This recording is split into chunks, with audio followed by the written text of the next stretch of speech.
దేశవ్యాప్తంగా పార్లమెంట్ ఎన్నికలకు ఆంధ్రప్రదేశ్, ఒడిశా శాసనసభ ఎన్నికలకు కూడా రేపు కౌంటింగ్ జరగబోతూ ఉంది.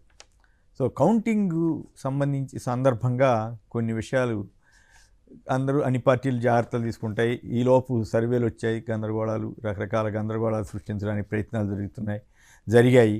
ఇవన్నీ వదిలేస్తే నా అభిప్రాయంలో వైఎస్ఆర్ కాంగ్రెస్ పార్టీ ముఖ్యమంత్రి జగన్ గారు మళ్ళీ అధికారంలోకి వస్తారని నేను నమ్ముతున్న మాట ఇవాళ మొదటిసారిగా చెప్పట్లేదు, మళ్ళీసారి చెప్తున్నాను.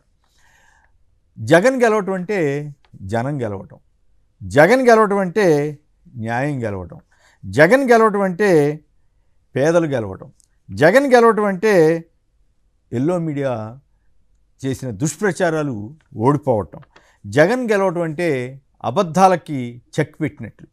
ఎన్ని రకాల అబద్ధాలు, ఎన్ని రకాల విచిత్రమైన పరిస్థితి ఏంటంటే గతంలో ఏ రాజకీయ పార్టీ కూడా, అధికారంలో ఉన్న ఏ రాజకీయ పార్టీ కూడా ఇంత తీవ్రమైనటువంటి ఇబ్బందులు పడలేదు. వ్యవస్థల నుంచి, ప్రతిపక్షాల నుంచి రకరకాలుగా. చివరికి అధికారం చేస్తున్నది జగన్ గారా లేక ప్రతిపక్షంలో ఉన్నవాళ్ళ అనేటువంటి పరిస్థితికి వెళ్ళింది. అన్ని వ్యవస్థలు, న్యాయ వ్యవస్థతో ఎట్లాంటి ఇబ్బందులు పడ్డారో ఇవన్నీ చూసాం. అట్లాగే ఇప్పుడు తాజాగా ఎలక్షన్ కమిషన్ తోటి ఎలాంటి ఇబ్బందులు ఎదుర్కొంటున్నారో చూసాం. దేశమంతా ఒక రూల్ ఉన్నా సరే ఆంధ్రప్రదేశ్లో ప్రత్యేకమైన ఒక రూల్ పెట్టి దొంగ ఓట్లని ఎలక్షన్ కమిషనే ప్రోత్సహించే పరిస్థితికి వెళ్తుందని ఎవరు ఊహిస్తాం?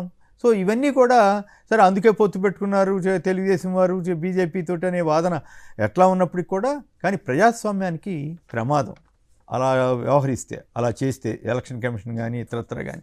ఇక్కడ జగన్ గారు ఎందుకు గెలవాలంటే పేదలు వెళ్ళేటువంటి స్కూళ్ళు, లక్షలాది మంది పేదలు వెళ్ళే స్కూళ్ళు బాగుపడటానికి, అక్కడ ఐబీ వంటి సిలబస్, అంతర్జాతీయ సిలబస్ రావాలంటే ఖచ్చితంగా జగన్ గారు మళ్ళీ గెలవాలి. ఎందుకనంటే ఇప్పుడు మనం ఆ మధ్య చూసాం, చంద్రబాబు గారు అయితే ఆ ఇంగ్లీష్ మీడియం వస్తే ఏమవుద్ది అన్నారు. సరే ఆయన పిల్లలు మనవాళ్ళు అంతా ఇంగ్లీష్ మీడియంలో చదువుతారు. పవన్ కళ్యాణ్ గారు ఈ ఐబీ గీబీ ఇవన్నీ ఏంటి అని ఒక సందర్భంలో వ్యాఖ్యానించారు. అంటే వీళ్ళు వస్తే కంచయ్య గారు చెప్పారు కదా, మిగతా సంగతులు నాకు సంబంధం లేదు రాజకీయాలతోటి, కానీ జగన్ అన్నతన్ని గనక రాకపోతే మొత్తం పేదలు నష్టపోతారు, విద్యారంగం చాలా తీవ్రమైన నష్టం జరుగుతుందన్నారు. సరే ఆ పరిస్థితి రాదు కానీ, బట్ ఆ జనంలో ఆ ఫీలింగ్ అనేది కనపడే ఈ రోజున ఓట్లు వేశారు జగన్ గారికి అనుకూలంగా అన్న భావన కలుగుతుంది. ఇంటికి డాక్టర్ని పంపించింది ఎవరండి? జగన్ గారే కదా. అలాగే ఆ పరిస్థితి కొనసాగాలంటే జగన్ గారు మళ్ళీ రావాల్సింది. ఇదే ఇప్పుడు ఎన్నికల ప్రచారం కాదు కాబట్టి నేను ఓపెన్గా ఇలా చెప్తున్నాను అనమాట. ఇదొకటే కాదు, వాలంటీర్ల వ్యవస్థ పెట్టి వృద్ధులను గౌరవించిన సమాజం ఎక్కడ ఉన్నదంటే ఆంధ్రప్రదేశ్లో మాత్రమే ఉంది. వృద్ధుల ఇళ్లకి వెళ్ళి పెన్షన్ ఇప్పించడం కానీ, ప్రజలందరికీ అవసరమైన పౌర సేవలు, ఏ సర్టిఫికేట్ కావాలన్నా కూడా ఎక్కడ అసలు ఇబ్బంది లేకుండా, రూపాయి ఖర్చు లేకుండా వాలంటీర్కి కాగితం ఇస్తే ఆయనే తీసుకెళ్ళి మొత్తం పూర్తి చేసి సర్టిఫికేట్ చేతిలో పెట్టే వ్యవస్థ భారతదేశంలో ఇంకెక్కడా లేదు. గతంలో పడిన కష్టాలు ఇవన్నీ చూసిన తర్వాత. సో ఇవన్నిటినీ కప్పిపుచ్చడం కోసం అలాగే పోర్టులు కట్టారు, రకరకాలు. అసలు స్కూళ్ళు కడితే అభివృద్ధి కాదని ప్రచారం చేశారు. ఆశ్చర్యం. స్కూళ్ళు బాగు చేస్తే, ఆసుపత్రులు బాగు చేస్తే అభివృద్ధి కాదన్నారు. కొన్ని వేల సచివాలయ భవనాలు కట్టారు ఊళ్ళల్లో, అవన్నీ అభివృద్ధి కింద కాదు. ఊళ్ళలోంటి పట్టణాల్లో కూడా. ఉదాహరణకి విజయవాడ తీసుకోండి, కనకదుర్గ గుడి దగ్గర వంతెన పూర్తి చేసింది, బెంజ్ సెంటర్ దగ్గర వంతెన నిర్మించి కేంద్ర సహకారంతో అనుకోండి స్టార్ట్ చేసి పూర్తి చేశారు రెండో వంతెన. అలాగే కృష్ణానదికి కరకట్ట బ్రహ్మాండమైన రీతిలో కట్టారు. రామాయపట్నం పోర్టు. అంటే నాకు అర్థమైంది ఏంటంటే జగన్ గారు గట్టిగా సంకల్పిస్తే ఖచ్చితంగా చేయగలుగుతారు అనేటువంటి అభిప్రాయం నాకు కలిగింది. ఉద్దానం కిడ్నీ బాధితుల సెంటర్ చూసిన తర్వాత అది ఎంతో మానవత్వంతో కూడా పాలకులు ఉండగలిగితేనే చేయగలుగుతారు. మరి 14 ఏళ్ళు సీఎంగా ఉన్నారు చంద్రబాబు నాయుడు గారు, ఎందుకు చేయలేకపోయారు? ఉద్దానంలో అలాంటి ఆసుపత్రులు ఎందుకు పెట్టలేదు? వాళ్ళకి అవసరమైన వాటర్ స్కీమ్ 700 కోట్లతో జగన్ గారు తెచ్చారు కదా, ఈయన ఎందుకు తేలేదు? రామాయపట్నంలో ఓడరేవు ఎందుకు తేలేదు చంద్రబాబు గారు? చాలా కాలం ఉన్నాడు కదా ఆయన ముఖ్యమంత్రిగా. మరి మచిలీపట్నంలో ఓడరేవు ఎందుకు తేలేదు? మొత్తం 4 మూలపేట, శ్రీకాకుళం జిల్లా మారుమూల ఉన్నటువంటి మూలపేటలో ఇప్పుడు ఓడరేవు ఎందుకు వస్తుంది? చంద్రబాబు గారు ఉన్నప్పుడు ఎందుకు రాలేదు? ఇలా చెప్పుకుంటూ పోతే చాలా ఉన్నాయి. ఇండస్ట్రీస్ కానీ, విశాఖలో డెవలప్మెంట్, అదానీ డేటా సెంటర్ కానీ, ఇవన్నీ టేక్ ఆఫ్ స్టేజ్లో ఉన్న నేపథ్యంలో జగన్ గారు మళ్ళీ గెలవటం అవసరం. ప్రత్యేకించి రామోజీరావు గారు, రాధాకృష్ణ గారు లాంటి మీడియా ఎల్లో మీడియా అనండి ఎంత దుర్మార్గ ప్రచారం చేసిందంటే అసలు అది ఒళ్ళు గొగురికి పొడుస్తుందన్నమాట. ఇంత నీచంగా మీడియా వ్యవస్థలు సంస్థలు దిగజారిపోతాయా అన్న బాధ కలుగుతుందనమాట.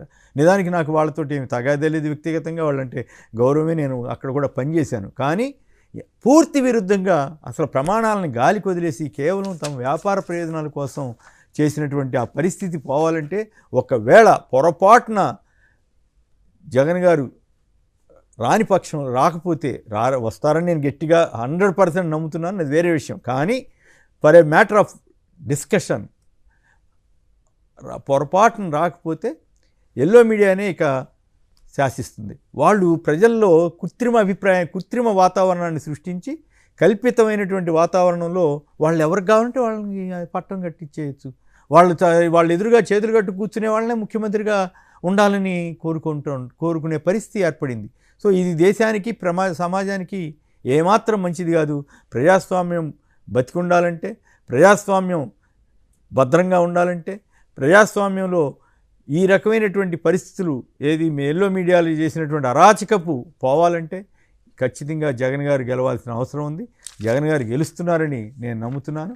సో జగన్ గారు అంటే ఇక్కడ నాకేం చంద్రబాబు గారితో వాళ్ళతోటి వ్యక్తిగతంగా నాకేమి తగాదా లేదు, ద్వేషభావన ఉండాల్సిన అవసరం లేదు. కానీ ల్యాండ్ టైటిలింగ్ యాక్ట్ వంటి వాటిల్లో చంద్రబాబు గారు, పవన్ కళ్యాణ్ గారు, రామోజీరావు, రాధాకృష్ణ వీళ్ళంతా చేసినటువంటి దుష్ప్రచారం చూసిన తర్వాత ఇలాంటి వాళ్ళు గెలిస్తే రేపు ఆంధ్రప్రదేశ్ సమాజం ఏమవుతుంది అంటే అబద్ధాల సమాజానికి మనం మద్దతు ఇచ్చినట్లు అవుతుంది.